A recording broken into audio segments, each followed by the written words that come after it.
Terjadi trouble di tikungan pertama.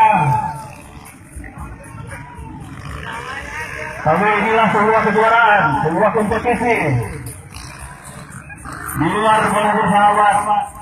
Kalau di sirkuit tidak ada siapa saja boleh menang, siapa saja boleh juara.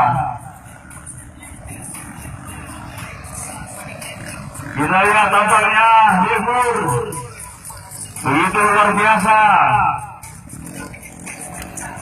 meninggalkan lawan-lawannya. Sementara di belakangnya Rombong menempati posisi kedua.